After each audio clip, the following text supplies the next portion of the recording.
As I was cleaning up the game for a prototype build, there was one item on the list which I never got around to doing, and that was creating a boss.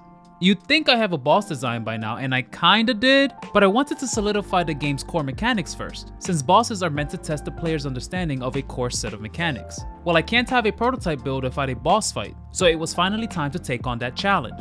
The way I'm approaching boss design in Project Bloom is by starting with a mechanic, then seeing how many ways I can tweak that mechanic while considering the game's systems. I spent some time brainstorming ideas for a main boss mechanic, and had several simple ideas, like a small boss that's being protected by a bigger enemy, or a boss that switches between attack and defense mode every few turns. After much deliberation, I decided to go with a boss that spawns a crystal that detonates once it finishes its cast. The players must either destroy the crystal, or deal with the mechanics that come from the crystal's explosion. There are 4 colored crystals in total. Blue spawns an elite enemy, yellow debuffs the players, green buffs and heals the boss, and red causes moderate multi-hit AoE damage. The multi-hit aspect of the red crystal is important because in Project Bloom, players are able to cast shields that completely mitigate damage. They're basically block stacks. Therefore, I wanted a way to stop players from just putting up one layer of shields and calling it a day.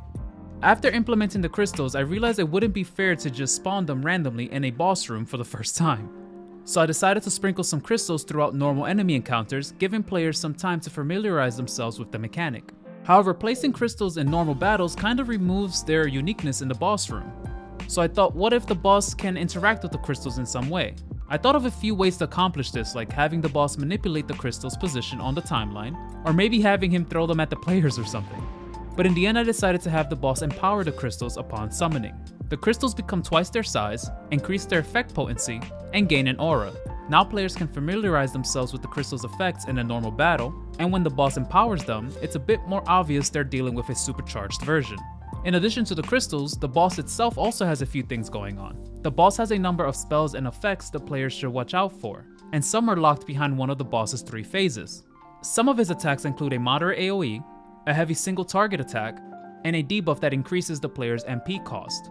The current boss AI is that they'll summon a random crystal for the first phase, a blue or elite monster crystal in the second phase, then in the third phase the boss summons a crystal that does not destroy upon explosion, but will continue to do light AoE damage while increasing its damage output each turn, and it acts almost like a soft boss in Rage.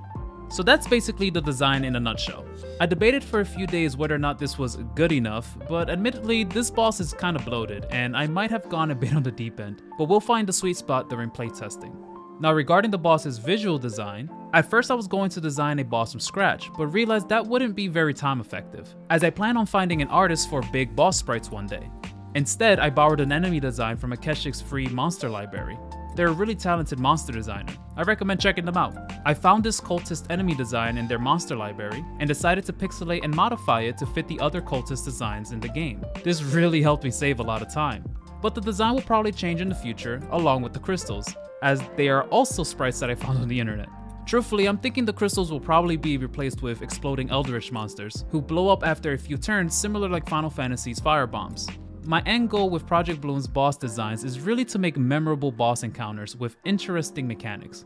As someone who's played far too many MMOs, I always enjoyed the nuance and complexity found in raid mechanics. I'm hoping with time, I can find my own ways to place interesting mini raid mechanics in the game. But I've also come to terms that I can't do it alone, and it's through talking with you guys that I get better ideas. Therefore, I'd like to ask for your input. If you see any opportunity to improve this boss's design, or you have references from other games, let me know. Currently, I feel like crystals are kinda just this thing I added onto the boss and less of a defining boss identity. But maybe that's okay and I'm just overthinking it. I'd also be interested in hearing general ideas for enemy mechanics as well. And finally, one small bug that currently exists is if you somehow manage to phase the boss while a crystal is out, he will 100% summon the next crystal and you probably won't have a good time. But this will only happen if the players somehow have so much damage that they can knock off 30% of the boss's HP in one turn. But it's a roguelike, so you never know how the players will break the game. With all that said, if you've enjoyed today's video today, please consider leaving a like and subscribing to the channel. We're really close to a playable build now, and I'm currently working on internal rounds of playtesting before sharing with others. Additionally, you can wishlist Project Bloom on Steam. Thank you for watching, and I will see you next time.